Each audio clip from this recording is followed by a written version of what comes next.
Hi everyone, it's Liz. I wanted to hop on here and share a little bit of my testimony. Every week since the beginning of June 2019, you all have had the opportunity to listen to Sarah and I pour our hearts out about Chosen Girl, about what this means to us, about the things that the Lord has done in our lives. But we haven't really had an opportunity until now to really share our walk with Christ and what that's looked like and the different lessons that we've learned, in addition to the lessons that you hear about in our videos and in our podcast. But I just want to dive in and share a little bit about myself and some of the bigger lessons that the Lord has taught me over the years. So just to let you know a little bit about me, I am a farm girl through and through. I grew up on a small farm in the foothills of Middle Tennessee. I was heavily involved in the 4-H program, so I had sheep and goats and the whole 9 yards. And now I live in Nashville, and I work doing community education and really have an opportunity to pour into my community and people that really need education on a variety of different subjects. And it's definitely something that I love. So that's just a little bit about where I am right now. But over the years, my walk with the Lord has varied, and it's looked very different, as to be expected.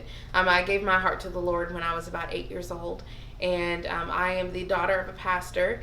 My dad's been pastoring our church for almost 40 years now, so quite a long time. And he and my mom actually met at Sedine Bible College a long time ago, and there's a whole other video about that one where she tells their story. But so I grew up in a very Christian household with loving parents. I'm the youngest of 5, and my four older brothers, they are a mess. It gave me tough skin, but also taught me a lot of really valuable lessons. But when it came down to my faith, I think if I'm going back to the very beginning, I think I gave my heart to the Lord partially out of fear and partially out of love. It was a little bit of both, because when you're 8, what do you really know? I thought, I don't want to live in a world where I have to be without the people that I love, and God was in those people that I love. Fast forward, I get a little bit older, and thanks to, just growing up in the South and being able to have Bible study in my middle school, I had a wonderful teacher who led that every week, and that was always something that I looked forward to, but I never really felt like I was being all that active in how I was personally growing outside of that, because when your dad's a preacher, I will just be honest, sometimes it can get real easy to tune out, especially when you're about 10 years old.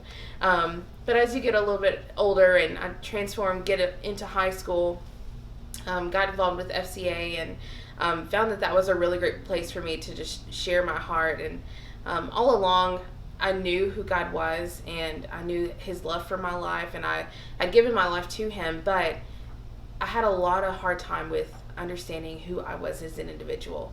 I put a lot of my identity into my friends and who I hung out with, or what I was capable of doing, or just my social status amongst others, and I cared more about what other people thought about me versus what I thought about myself.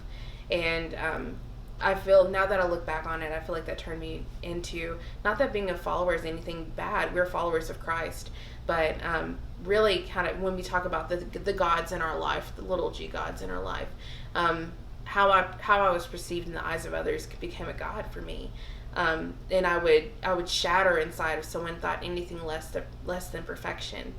So that was something that took quite a bit of time to get over. But one of the best things for me at that period in my life was godly friends and counsel that definitely poured into me over and over again. Our church is very small, and so my best friend invited me to his youth group, and I still stay involved with them, and that was something that just changed my life. And if you were wondering if you should ever invite somebody to church with you, and you're nervous about, what if they say no, or what if they don't like it, invite them, because I was one of those people, and I was invited, and I found an additional church family that loved me and that poured into me, and that I still care about and still stay in touch with to this day. So growing up in a Christian household, got through school, did that whole thing, and then came the real test. It's just kind of every time you think that you've got a boss, this is one big boss until you meet the next one. You realize how small that previous boss really was. Going to college, I went to the University of Tennessee at Martin. Go Skyhawks. And I got my bachelor's and my master's from there, so I was there for about 5 years. And let me just tell you, the Lord did a number on my heart. It's kind of like when I think about me going to UTM and just the experience I had and how much I grew spiritually and what that process looked like, I kind of just imagine the egg drop test that you see on a lot of TV shows when the kids are in high school. They have to protect the egg and they drop it from like 12 feet to see if it'll last. I felt like that egg partially protected. Maybe it'll work, maybe it won't, when I started college, because I felt like a lot of my trust, or not trust, but a lot of my support systems not really were taken away, but they were very distant. They felt distant. Going to a school that was 3.5 hours away from home was a hard decision, but definitely one of the best decisions, because during that time, the Lord really gave me the things I needed to feel confident, and really taught me a lot the importance of self-discipline. In that time, I made a lot of really great friends, and some of them were believers and some of them were not. And when you're a freshman and you're getting there and you're trying to find what organization you really fit with that's going to help support your faith, and a home church, and all of that can be so incredibly hard. And I'll be honest when I say I feel like I bounced around, but in that time of being in the in-between, God really taught me a lot the importance of having godly friends. Just like, and I don't know why I was so surprised, because just like how my best friends had invited me to come to church when I was in high school, the same, very similar situation happened again. My roommate of 4 years and best friend, she and I had the best God talks all the time. And if it hadn't been for her constantly pouring God into me in a period where I felt like everything else was up in the air, I don't really know exactly where my current faith would really be. It made me dig into the Word, because we grew up with different denominations and different thoughts and opinions.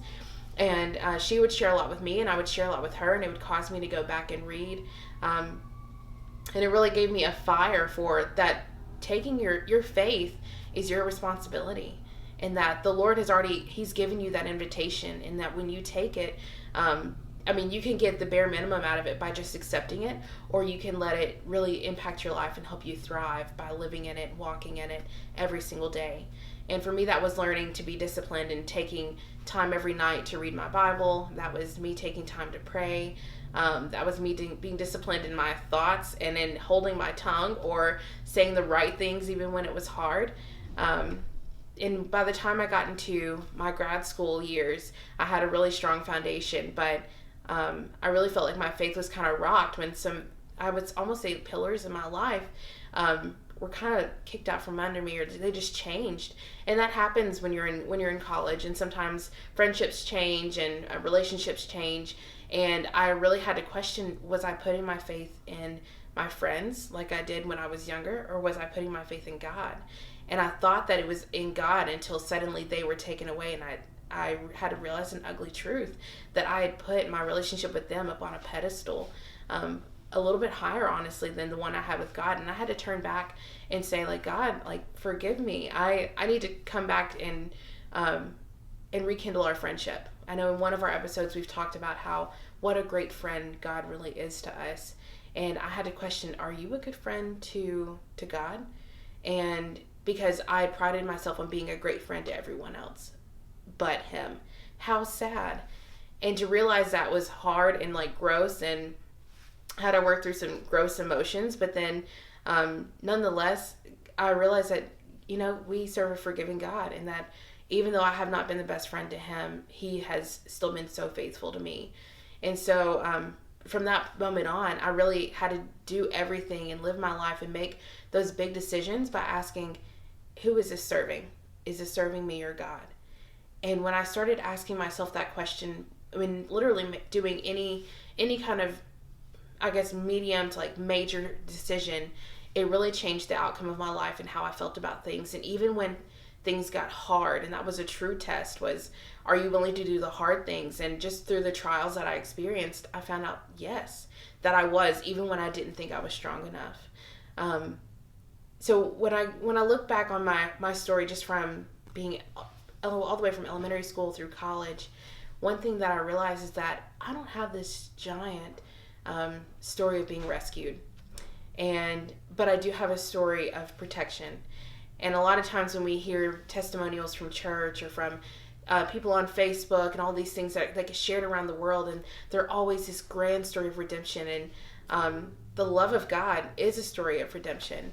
But I realized that I didn't have to experience extreme pain and extreme hurt and extreme devastation in order to have a story to tell. And that my story was worthy simply because God is in it. And that it is, so I'm telling this to all of you girls that are out there that feel like I haven't experienced any tragic loss.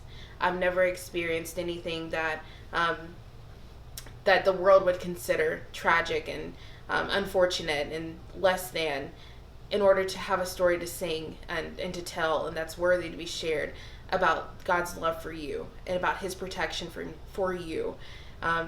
What I can't even express how thankful I am for the lessons that I learned. And those lessons were lessons of obedience and listening to the things when my parents told me not to stay away from this or to do the right thing, and hiding those things in my heart, because if I hadn't, I wouldn't have a story of protection.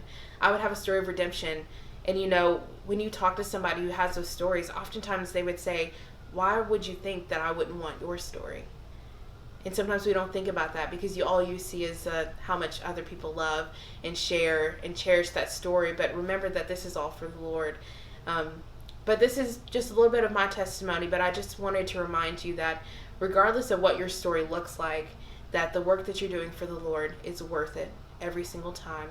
And that regardless if your story is a story of redemption, or if it's a story of protection, that the Lord is in it, to celebrate the Lord far more than the loss, and to remember that your story is worth telling and worth sharing with all the billions of people on this earth. I promise you, you're never alone in any of this.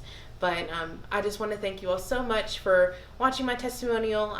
Sarah and I love you so very much. We want to pray with you. We want to celebrate with you. We're just so thankful that you came along on this chosen journey. But once again, I'm Liz, and I'll see you later.